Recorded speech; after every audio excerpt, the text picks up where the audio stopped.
Good morning, all of you. My name is Mukesh Sharma, and I am an assistant teacher in junior school, Bhimapurwa. बच्चों, मेरा नाम मुकेश शर्मा है और मैं उच्च प्राथमिक विद्यालय भीमापुरवा में सहायक अध्यापक के रूप में कार्यरत हूँ। लास्ट टाइम मैंने आपको 7th क्लास का first chapter thank you God read कराया था और उसके नेक्स्ट डे मैंने आपको उसकी एक्सरसाइज भी वीडियो बना के दी थी। मुझे आशा है कि आप सभी बच्चों ने उसे कर लिया होगा कॉपी में। Now today I am reading the next chapter of class 8th, sorry first chapter another chance. आज हम लोग क्लास 8 का लेसन 1 जो रेनबो की बुक में लेसन 1 है अनदर चांस, उसको रीड करने जा रहे हैं। आप लोग ध्यान से देखिएगा। How often we wish for another chance to make a fresh beginning. हम प्रायः एक दूसरे अवसर के लिए इच्छा करते हैं ताकि किसी काम को हम अच्छी और ताजगी से और नए तरीके से प्रारंभ कर सके। A chance to blot out our mistake and change failure into winning। और जो हमने गलती की है उन गलतियों को बदल सकें और अपने असफलताओं को सफलता में बदल सके। It does not take a new day to make a brand new start। इसका मतलब ये नहीं कि हम एक नए शुरुआत ब्रांड न्यू स्टार्ट के लिए हमें एक नए दिन की आवश्यकता होती है। इसका मतलब ये नहीं कि हमें नई शुरुआत के लिए नए दिन की आवश्यकता होती है। It's only take a deep desire to try with all our. ये जो अनदर चांस है, इसका दूसरा अवसर जो है उसका केवल बस यही मतलब है कि अब जो भी हम काम शुरू करें, it only take a deep desire, मतलब हम पूरी आशा से और पूरे दिल से उस काम को करें। इसलिए हमें बच्चों अनदर चांस की दूसरे अवसर की आवश्यकता होती है। To live a little better and to always be forgiving. To live a little better, एक अच्छा जीवन जीने के लिए, and to always be forgiving, हमें हमेशा क्षमाशील होना चाहिए, forgiving. And to add a little sunshine और to the world in which we are living, और जिस संसार में हम रह रहे हैं उस संसार में हमें एक नए सूरज की नया प्रकाश जोड़ना चाहिए। सूरज का नया प्रकाश जोड़ने का मतलब क्या है कि हमें संसार को कुछ नया देना चाहिए।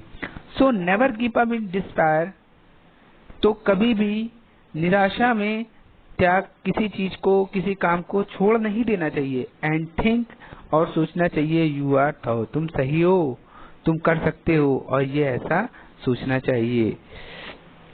For their always a tomorrow and the hope of starting a new, और हमेशा यही सोचना चाहिए, यही आशा रखनी चाहिए कि आने वाले कल में हम एक नई शुरुआत करें। For their always a tomorrow, हमेशा एक कल ऐसा आएगा, ऐसा होगा, and the hope of starting a new, जिसमें तुम उस काम को नए ढंग से प्रारंभ करोगे। ठीक है बच्चों, इस पोयम के जो राइटर हैं होलन स्टेनर राइस हैं। आप लोगों को समझ में आ गया होगा मुझे लगता है। अगर कोई भी प्रॉब्लम है तो दोबारा से इसको पोयम को वीडियो चलाकर आप इसको दोबारा से पढ़ सकते हैं। वेरी गुड बच्चों। नाउ यू सी दैट यहाँ वर्ड्स मीनिंग है आपकी ऑफन, मिस्टेक, डिजायर, डिस्पेयर और फेलियर। तो ये मीनिंग आप अपनी कॉपीज में कर लेंगे, कॉपी में कर लेंगे इसको। और अब मैं आपको इसकी एक्सरसाइज नेक्स्ट वीडियो में आपको करके दूंगा। फिर भी देखिए इसके क्वेश्चन आंसर हम समझ लेते हैं। क्या है यहाँ पर, why do we wish for another chance, हम भगवान से दूसरे अवसर के लिए क्यों इच्छा रखते हैं। देखिए हम भगवान से दूसरे चांस के लिए, दूसरे अवसर के लिए क्यों इच्छा रखते हैं। बिकॉज, क्योंकि देखिए यहाँ पर अगली लाइन में क्या लिखा हुआ है, because to make a fresh beginning, मतलब एक कार्य को अच्छी ताजगी से हम दोबारा से इसको क्या कर सकें, शुरू कर सकें और अपनी गलतियों को मिटा सकें और change failure into the winning, और अपनी असफलताओं को सफलताओं में बदल सकें। So we often wish for another chance. समझ में आया बच्चों? नाउ अगला नेक्स्ट क्वेश्चन है, what does it take to make a brand new start? What does it take to make a brand new start? इसका मतलब क्या है? एक नई शुरुआत, ब्रांड न्यू स्टार्ट का क्या मतलब है? ठीक है, तो इट्स मीन, देखिए यहाँ पे बच्चों, to make a brand new start it is only take a deep desire. Brand new start को करने के लिए हमें एक गहरी इच्छा शक्ति की जरूरत होती है। ठीक है, to try with all our heart, ताकि हम उस काम को और दिल से कर सके। समझ में आया बच्चों? नहीं आया? आप इसको समझिए। ठीक है, to make a brand new start का मतलब है कि it only take a deep desire, मतलब कि एक गहरी इच्छा शक्ति के साथ हम उस काम को पूरे दिल से करें। ठीक है, समझ में आया? नेक्स्ट है, why should we never give up in despair?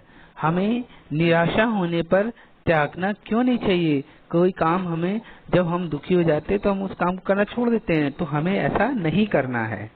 ठीक है, why should we never give up in despair? हमें क्यों नहीं करना है? क्योंकि आप जानते हैं कि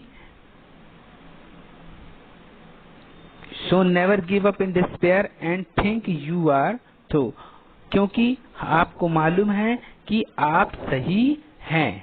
समझ में आ रहा है? आप सही हैं और आपको निराशा में कोई काम नहीं छोड़ना चाहिए। समझ में आया बच्चों? What lesson do we learn from the poem? आप पोयम से क्या सीखते हैं? So इसका आंसर है, we learn from poem that there is always a new day after, before any failure, any despair or any the work which you can't do before. Okay, इसका मतलब है कि आपने जो भी गलतियां की हैं, जो भी आपकी निराशाएं हैं, उन सब निराशाओं को छोड़कर आप एक नई आशा के साथ, नई इच्छा शक्ति के साथ और इस दृढ़ संकल्प से कि हाँ आप कर सकते हैं, आपको एक दोबारा से उस काम को करना चाहिए। ठीक है बच्चों, समझ में आया? ठीक है, मैं इसके क्वेश्चन आंसर की पीडीएफ बनाकर, पीपीटी बनाकर, उसका वीडियो बनाकर आपको पोस्ट कर दूंगा। आप लोग मेरे चैनल को शेयर, सब्सक्राइब और लाइक करिए, ताकि मैं जैसे ही मैं नया वीडियो डालूं आप लोगों तक तुरंत पहुंच जाए। ठीक है बच्चों, अब देखिए इसकी एक्सरसाइज में अभी यहाँ पर मैचिंग है। ठीक है, match the following to complete the lines of the poem, a chance to blot out, क्या है, आवर मिस्टेक। पोएम से हम इसको मैच करेंगे। It only take deep desire, a deep desire, ये ए बच्चों इसमें मिक्स हो गया है, ये एक्चुअली ये डार्क होना चाहिए, मिक्स हो गया है इसमें। ठीक है, आपको समझ में आ रहा है? तो it only takes a deep desire to add a little sunshine. Okay, to add a little sunshine. And next है, so never give up in despair, हमें पूर्ण निराशा में भी छोड़ना नहीं चाहिए, किसी चीज का त्याग नहीं करना चाहिए। ओके, देखिए इसके बाद बच्चों आता है वर्ड पावर। वर्ड पावर में क्या है बच्चों, मैंने बताया था कि इसमें अपनी ग्रामर से रिलेटेड चीजें आती हैं, तो इसको आपको करना है। मैं इसको बता देता हूँ, फिर मैं इसकी पीडीएफ पीपीटी बना के डाल दूंगा। Read the poem and right the antonym of the following. Antonym होता है बच्चों इसका अपोजिट, ठीक ना, अपोजिट होता है। जैसे क्या है, सक्सेस, सक्सेस मीन सफलता, तो अनसक्सेस या फेलियर, ठीक ना, असफलता, फेलियर कर दीजिए आप इसको। ओल्ड, ओल्ड मतलब होता है पुराना, तो न्यू। सॉलो, सॉलो मतलब होता है उथला, तो इसका मतलब होता है डीप, गहरा। इसका एंटोनिम्स, नेवर, नेवर मतलब होता है कभी नहीं, सो इसका अपोजिट हो जाता है ऑलवेज। एंड, एंड मतलब होता है अंत, बिगिन मतलब प्रारंभ, डिस्पेयर, डिस्पेयर मतलब होता है निराशा, so you right it's antonym is hope. Okay, so right 3 rhyming words for the words given in the blow. तो आपको इसके रैमिंग वर्ड बनाने हैं, ठीक है, जिनके साउंड सेम रहता है। ठीक है बच्चों, तो ये एक्सरसाइज हम आपकी इसको करके दे देंगे। जैसे न्यू है न्यू, ड्यू, फ्यू, चिन, टिन, बिन, ठीक है ना, फेस, रेस, केस, ठीक है। तो इस तरह से आप इसको कर लेंगे। एट है, वेट है, ठीक है, राइट है। तो ये इसके रैमिंग वर्ड्स हो गए, मैं अब आपको करके दे दूंगा। और उसके नीचे बच्चों एक एक्टिविटी और आपके दी गई है। A number has been given to each letter of the alphabet in the table below. Table में आपके देखिए अल्फाबेट दिए गए हैं। Read the table and decode